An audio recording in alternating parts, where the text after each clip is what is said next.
ide untuk menghabisi Nabi.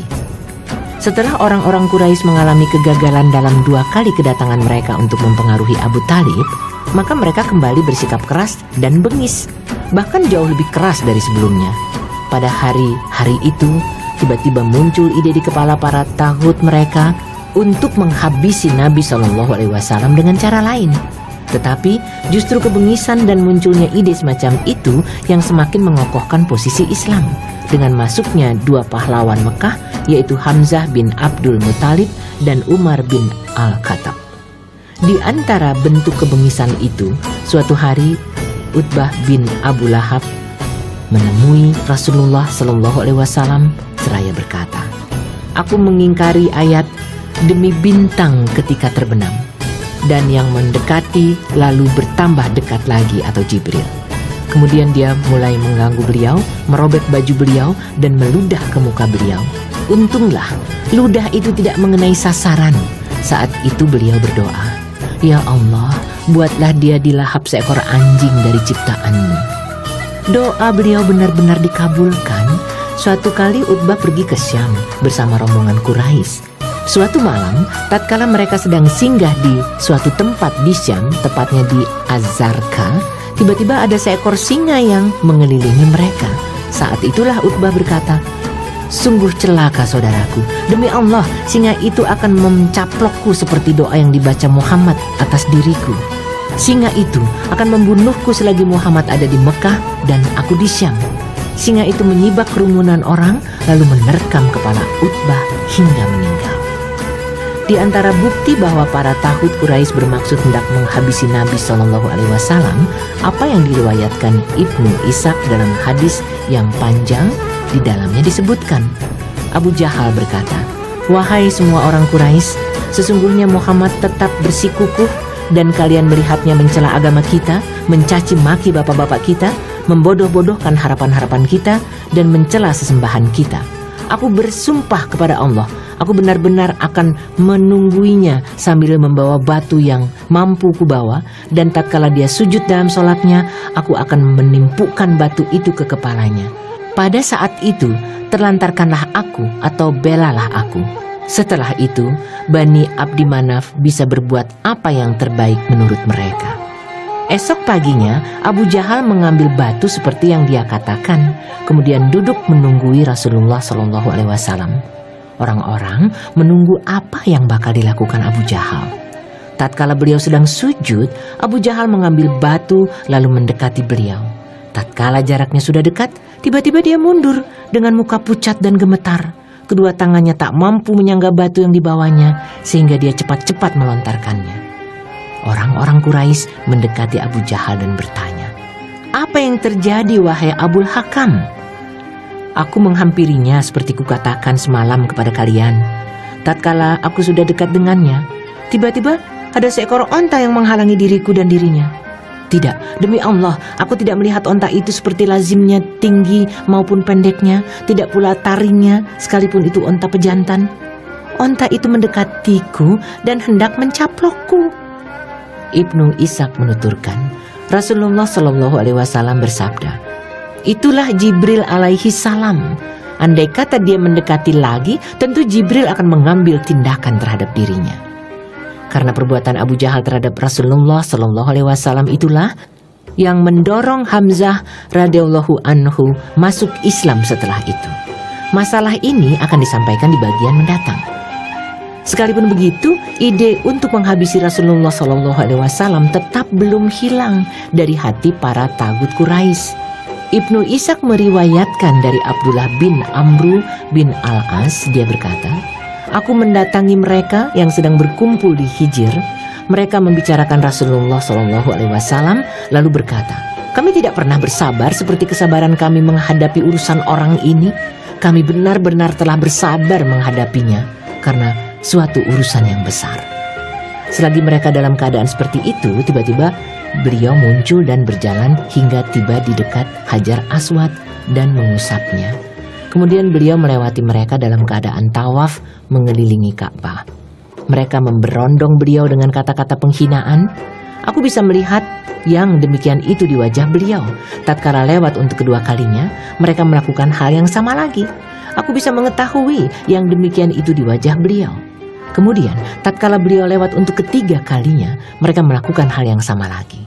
Saat itu beliau berdiri, kemudian bersabda, "Adakah kalian mendengar, wahai semua orang Quraisy?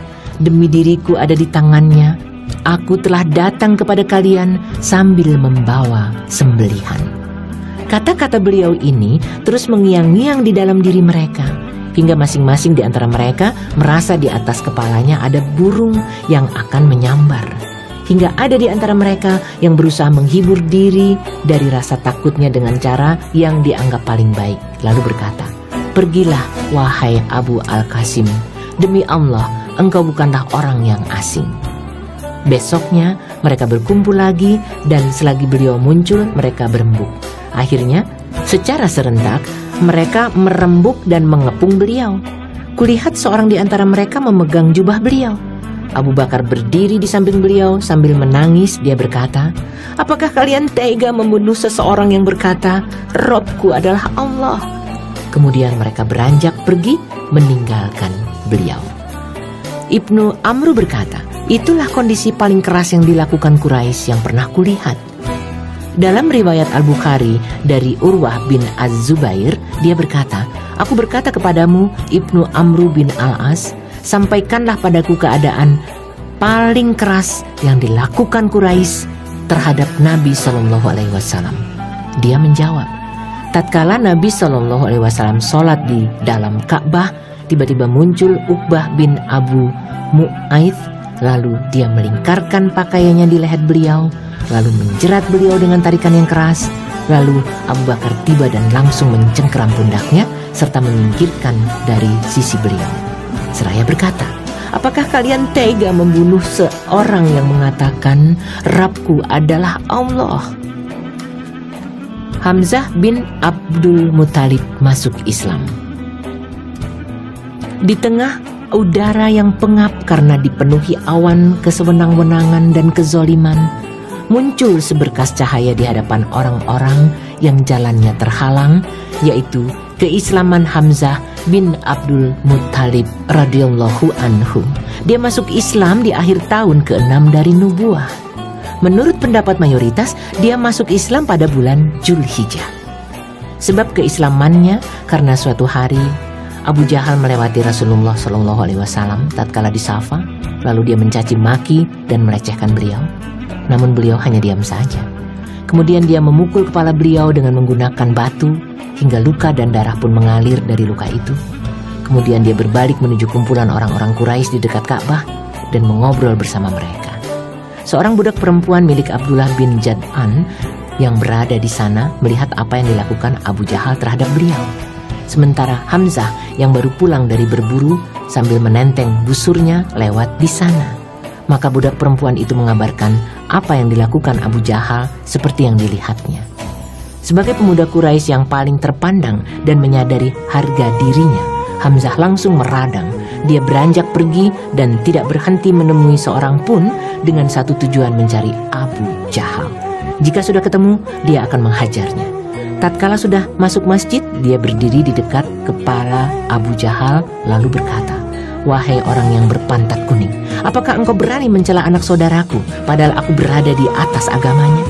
Seketika itu dia memukul kepala Abu Jahal dengan tangkai busur hingga menimbulkan luka yang menganga. Orang-orang Bani Maksum atau kampung Abu Jahal bangkit berdiri. Begitu pula yang dilakukan orang-orang dari Bani Hasim dari kampung Hamzah. "Biarkan saja Abu Amarah atau Hamzah, karena memang aku telah mencaci maki anak saudaranya dengan cacian yang menyakitkan." Umar bin Al-Khattab masuk Islam. Di tengah udara yang pengap karena dipenuhi awan kesewenang-wenangan dan kezoliman, muncul berkas cahaya lain yang lebih terang dari cahaya yang pertama, yaitu keislaman Umar bin Al-Khattab. Dia masuk Islam pada bulan Zulhijjah pada tahun ke-6 dari nubuah, tepatnya 3 hari setelah keislaman Hamzah bin Abdul Muthalib. Sebelum itu Nabi Shallallahu Alaihi Wasallam telah berdoa kepada Allah untuk keislamannya. At-Tirmizi mentahridz dari Ibnu Umar dan dia mensahihkannya. At-Tabarani dari Ibnu Mas'ud dan Anas bahwa Nabi Shallallahu Alaihi Wasallam bersabda dalam doanya, "Ya Allah, kokohkanlah Islam dengan salah satu dari dua orang yang paling Engkau cintai, dengan Umar bin Al-Khattab atau dengan Abu Jahal bin Hisam." Ternyata orang yang paling dicintai Allah adalah Umar bin Khattab radhiyallahu anhu. Dengan mengamati semua riwayat tentang keislamannya, maka dapat disimpulkan bahwa menyusupnya Islam ke dalam sanubari terjadi secara bertahap. Namun sebelum kita mengupas kesimpulan tentang riwayat-riwayat ini, ada baiknya jika kami isyaratkan terlebih dahulu tentang watak dan perasaannya. Umar dikenal sebagai orang yang menjaga kehormatan dirinya dan memiliki watak yang temperamental. Setiap kali dia berpapasan dengan orang-orang muslim, pasti dia menimpakan berbagai macam siksaan. Yang pasti, di dalam hatinya bergolak berbagai perasaan yang sebenarnya saling bertentangan. Penghormatannya terhadap tradisi-tradisi leluhur, kebebasan menenggak minuman keras hingga mabuk dan bercandaria, bercampur baur dengan ketakjuban terhadap ketabahan dan kesabaran orang-orang muslim dalam menghadapi cobaan dalam rangka mempertahankan akidahnya. Keadaan ini masih ditambah lagi dengan keraguan-raguan yang menari-nari di dalam benaknya dan benak siapapun yang berakal bahwa apa yang diserukan Islam jauh lebih bagus dan agung daripada yang lain. Umar benar-benar bingung hingga dia menjadi lemas sendiri. Begitulah yang dikatakan Muhammad Al-Ghazali. Inilah kesimpulan dari beberapa riwayat tentang keislamannya, dan setelah mengompromikan riwayat-riwayat tersebut bahwa suatu malam dia keluar rumah hingga dia tiba di Baitul Haram. Dia menyibak kain penutup Ka'bah dan dilihatnya Nabi Shallallahu Alaihi Wasallam sedang berdiri melaksanakan sholat. Saat itu beliau membaca surat Al-Haqqah. Umar menyimak bacaan Al-Quran itu dan dia merasa takjub terhadap susunan bahasanya. Dia berkata di dalam hati, "Demi Allah, tentunya ini adalah ucapan seorang penyair seperti yang biasa diucapkan orang-orang Quraisy." Lalu beliau membaca ayat, "Innahu laqawlu rasulin karim wa ma huwa biqawli sya'ir qalilan ma tu'minun."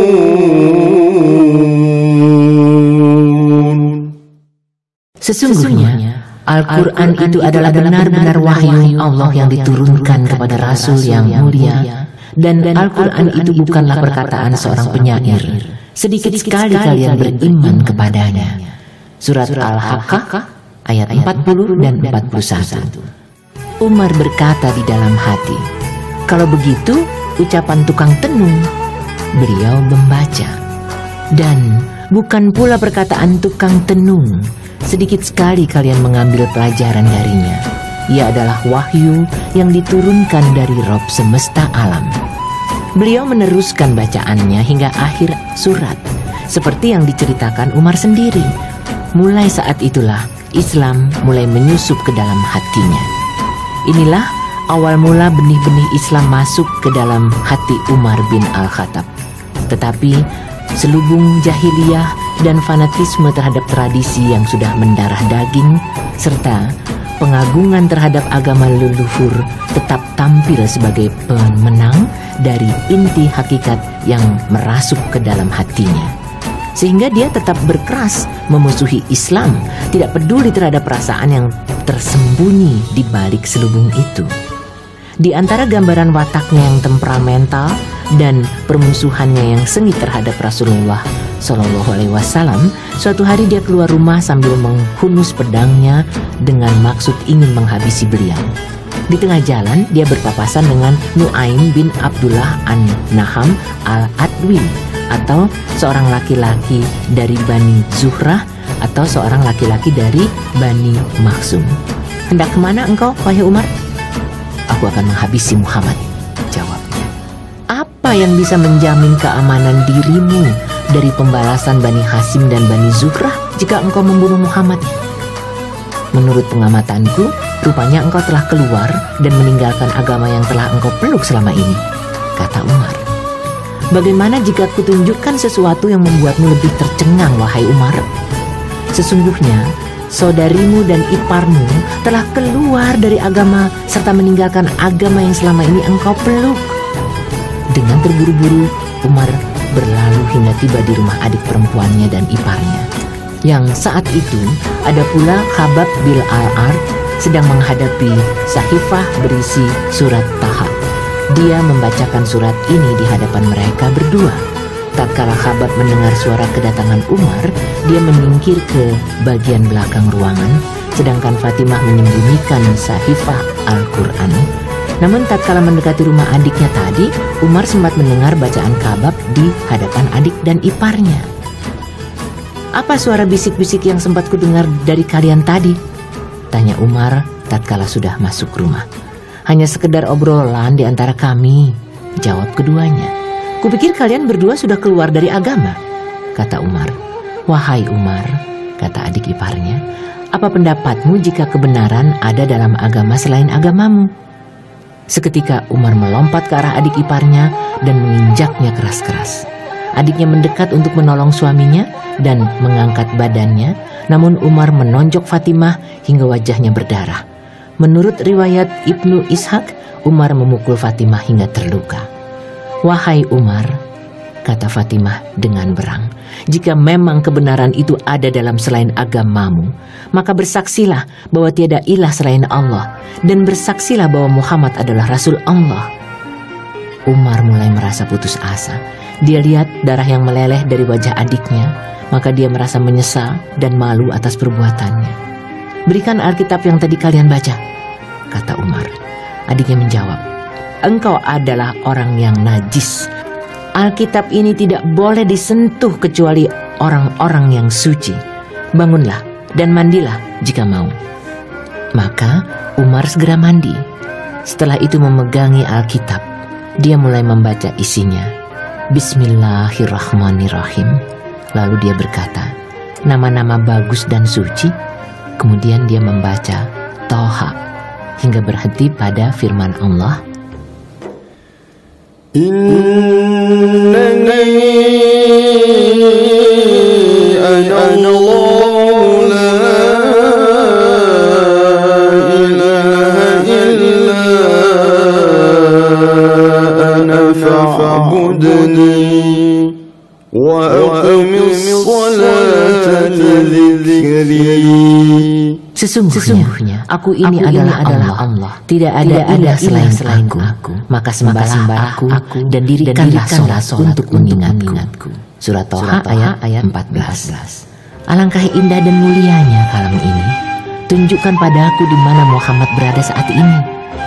Tatkala Khabab mendengar perkataan Umar seperti itu, dia segera muncul dari belakang lalu berkata, terimalah kabar gembira wahai Umar, karena aku benar-benar berharap agar doa Rasulullah SAW pada malam Kamis itu jatuh pada dirimu. Rasulullah saat ini berada di suatu rumah di kaki Bukit Safa. Umar memungut pedangnya dan menghunusnya, kemudian dia pergi hingga tiba di tempat yang dimaksud. Dia menggedor pintu. Seseorang mengintip dari celah-celah pintu dan bisa melihat sosok Umar yang berdiri sambil menghunus pedang. Orang itu memberitahu Rasulullah SAW, lalu mengumpulkan orang-orang di satu tempat. Ada apa kalian ini? Tanya Hamzah. Ada Umar, mereka menjawab. Umar, bukakan pintu. Jika kedatangannya untuk maksud yang baik, maka kami akan memberinya. Namun jika dia datang dengan maksud yang buruk, kami akan membunuhnya dengan pedangnya sendiri. Rasulullah SAW turut campur tangan dengan memberi isyarat agar Hamzah menghampiri Umar. Maka dia menemui Umar di luar, lalu membawanya bertemu beliau di dalam salah satu ruangan. Beliau memegang baju dan pegangan pedangnya, lalu menariknya dengan tarikan yang keras, seraya bersabda, apakah engkau tidak mau menghentikan tindakanmu, wahai Umar? Hingga Allah menurunkan kehinaan dan bencana seperti yang menimpa Al-Walid bin Al-Mughirah. Ya Allah, inilah Umar bin Al-Khattab.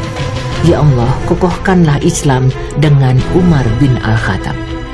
Umar berkata, aku bersaksi bahwa tiada ilah selain Allah dan sesungguhnya engkau adalah Rasul Allah." Jadilah Umar masuk Islam. Semua yang ada di dalam rumah itu bertakbir secara serempak, sehingga takbir mereka bisa didengar orang-orang yang ada di Masjidil Haram. Umar adalah orang yang memiliki watak temperamental dan sulit dihalang-halangi, sehingga keislamannya mengguncangkan orang-orang musyrik dan menorehkan kehinaan bagi mereka. Sebaliknya, hal itu mendatangkan kehormatan, kekuatan, dan kegembiraan bagi orang-orang muslim. Ibnu Ishaq meriwayatkan dengan sanadnya dari Umar, dia berkata, "Tatkala aku sudah masuk Islam, aku mengingat-ingat siapa penduduk Mekah yang paling keras memusuhi Nabi SAW. Dialah Abu Jahal. Maka ku datangi rumahnya dan ku gebrak pintu rumahnya hingga dia keluar menemuiku. 'Ahlan wa sahlan,' katanya, 'apa yang engkau bawa?' 'Aku datang untuk memberitahumu bahwa aku telah beriman kepada Allah dan Rasul-Nya Muhammad, serta ku benarkan apa yang dibawanya.' Dia langsung menggebrak pintu di depan mataku sambil berucap, 'Semoga Allah memburukkan rupamu dan memburukkan apa yang engkau bawa.'" Ibnu Jauzi menyebutkan bahwa Umar radhiyallahu anhu berkata, "Jika seseorang masuk Islam, maka orang-orang mencekalnya, lalu memukulinya, dan dia ganti memukuli mereka. Setelah masuk Islam, aku mendatangi pamanku Al-Asi bin Hashim dan kuberitahu kepadanya tentang keislamanku. Namun dia justru masuk rumah. Lalu kudatangi salah seorang pembesar Quraisy. Boleh jadi dia adalah Abu Jahal. Dan kuberitahukan keislamanku, namun dia justru masuk rumah." Ibnu Hisham dan Ibnu Jauzi menyebutkan secara ringkas bahwa setelah Umar masuk Islam, dia mendatangi Jamil bin Ma'mar al-Jumha, lalu dia memberitahukan keislamannya. Maka Jamil berteriak sekeras-kerasnya bahwa Ibnul Khattab telah keluar dari agama. Umar yang ada di belakangnya menyaut, "Dia berdusta, tetapi aku telah masuk Islam." Mereka langsung mengeroyok Umar. Sekian lama dia memukuli mereka dan mereka memukulinya hingga matahari tepat berada di atas kepala. Umar terduduk dalam keadaan lemas. Mereka berdiri di samping kepalanya dan Umar berkata, "Lakukanlah semau kalian. Aku bersumpah kepada Allah, andai kata jumlah kami sudah mencapai 300 orang, maka kamilah yang akan melumatkan kalian, atau kalian yang melumatkan kami." Setelah itu, orang-orang musyrik berbondong-bondong mendatangi rumah Umar dengan maksud hendak membunuhnya. Al-Bukhari meriwayatkan dari Abdullah bin Umar, dia berkata, "Tatkala dia, Umar, berada di dalam rumah dengan was-was, tiba-tiba datang Al-As bin Wa'il As-Sahmi Abu Amr sambil membawa mantel yang biasa dikenakan pada waktu pagi dan baju dari sutra. Dia adalah sekutu kami semasa jahiliyah dari Bani Sam." "Ada apa?" Umar bertanya. "Kaummu berniat membunuhku jika aku masuk Islam," jawab Al-As. "Tidak ada pilihan lain bagimu, karena Al-As juga sudah menyatakan masuk Islam." Kemudian Al-As pergi dan berpapasan dengan orang-orang yang berjalan beriring-iringan. Al-As bertanya, "Hendak kemana kalian?" "Mana Ibnul Khattab yang telah keluar dari agama?" Mereka bertanya. "Tidak ada pilihan lain baginya," kata Al-As. Begitulah pengaruh keislaman Umar bin Al-Khattab terhadap orang-orang musyrik. Sedangkan bagi orang-orang muslim, gambarannya seperti diriwayatkan Mujahid dari Ibnu Abbas, dia berkata, "Aku bertanya kepada Umar bin Al-Khattab, apa sebabnya engkau dijuluki Al-Faruq?" Dia menjawab, "Hamzah lebih dahulu masuk Islam daripada aku selang 3 hari. Lalu dia mengisahkan proses keislamannya.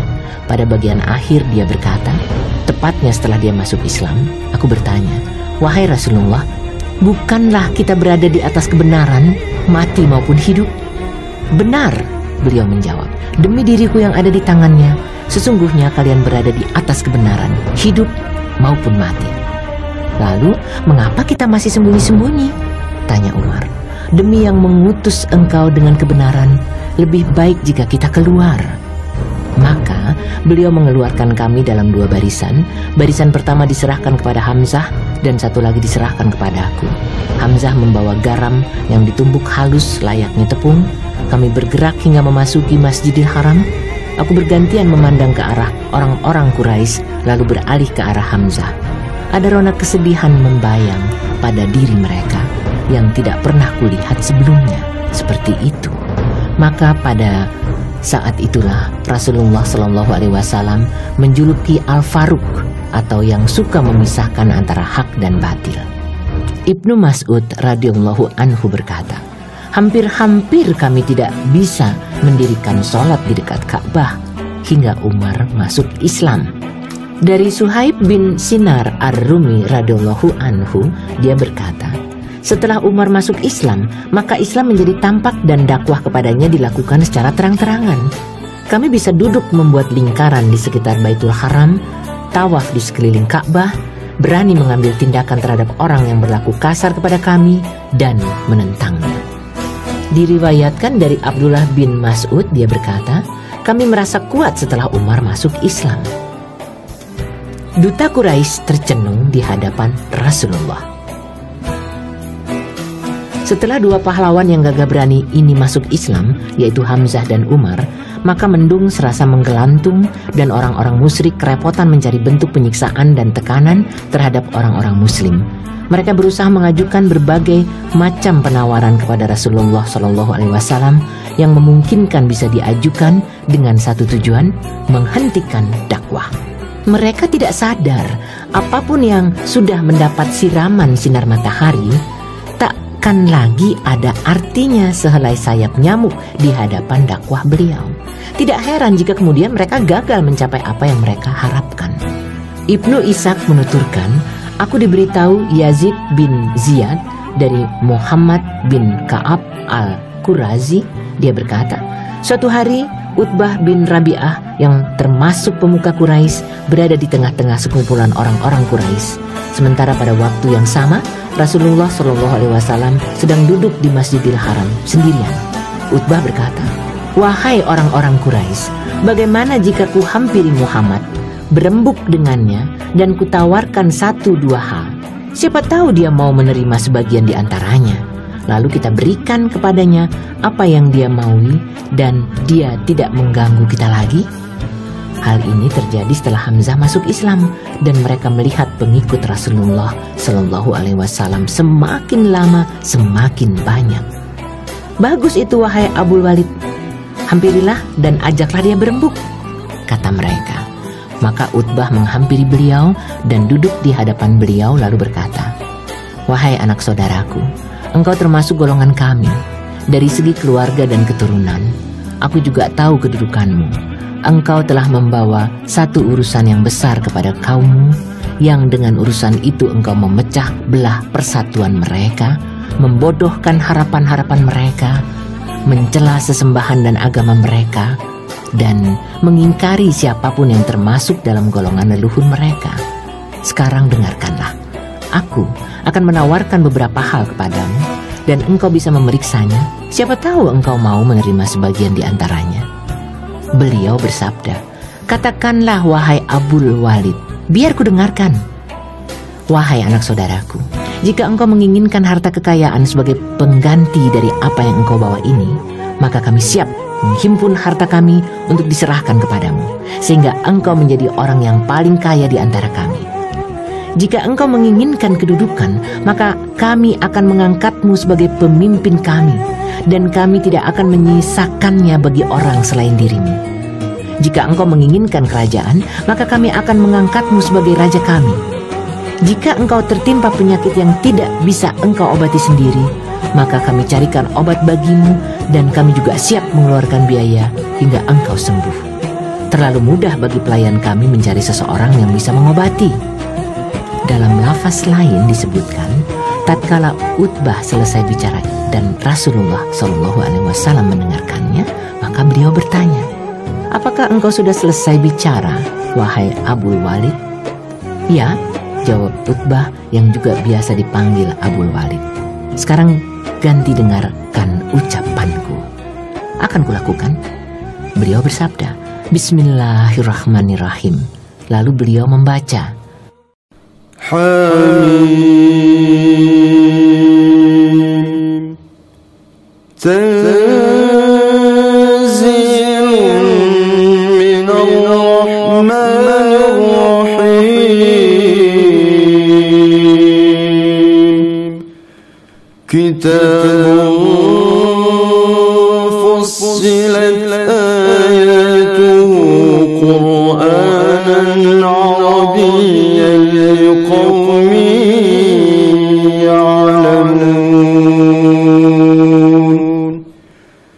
بشيرا ونذيرا فأعرض أكثرهم فهم لا يسمعون وقالوا قلوبنا في أكنة مما تدعونا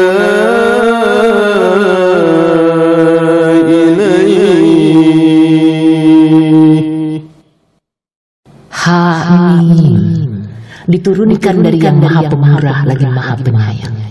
Kitab yang dijelaskan ayat-ayatnya, yakni bacaan dalam bahasa Arab, untuk kaum yang mengetahui, yang membawa berita gembira dan membawa peringatan. Tetapi kebanyakan mereka berpaling darinya, maka mereka tidak mau mendengarkan. Mereka berkata, hati kami berada dalam tutupan yang menutupi apa yang kamu seru kami kepadanya. Surat Fussilat ayat 1-5. Beliau terus membaca dengan bertumpu kepada kedua tangannya yang diletakkan di belakang punggungnya. Utbah mendengarkan dan menyimak bacaan beliau hingga sampai ayat sajadah. Lalu beliau sujud. Kemudian beliau bersabda, wahai Abul Walid, engkau telah mendengarkan apa yang baru saja engkau dengarkan. Setelah itu, terserah padamu. Utbah bangkit lalu menghampiri rekan-rekannya yang saling berbisik.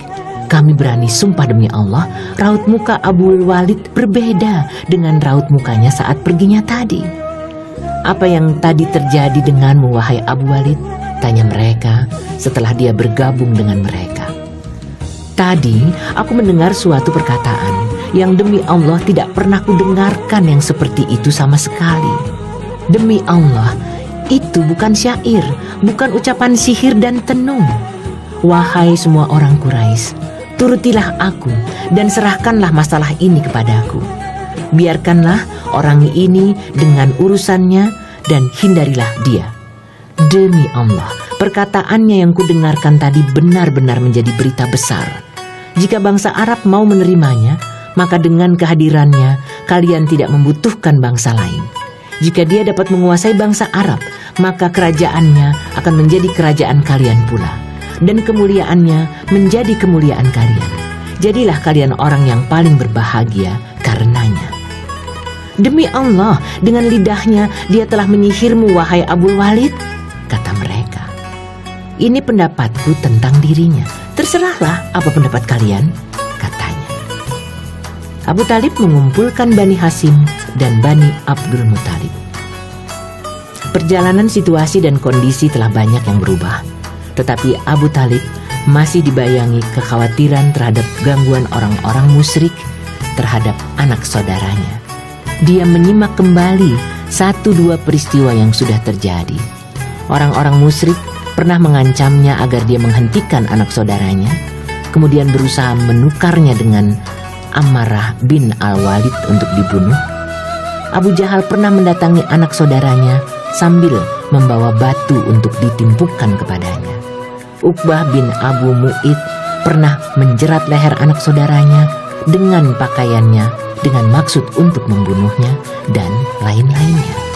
Abu Talib mengingat-ingat kembali semua kejadian ini. Dia bisa mencium bau busuk yang menyengat di dalam sanubarinya dan merasa yakin bahwa orang-orang musyrik hendak merusak perlindungannya dengan maksud menghabisi anak saudaranya. Hamzah atau Umar atau siapapun tentu tak akan sanggup menghalangi orang-orang musyrik itu. Abu Talib merasa yakin dengan hal itu, bahwa mereka telah sepakat untuk membunuh Rasulullah SAW secara terang-terangan. Kesepakatan itu juga telah diisyaratkan di dalam firman Allah.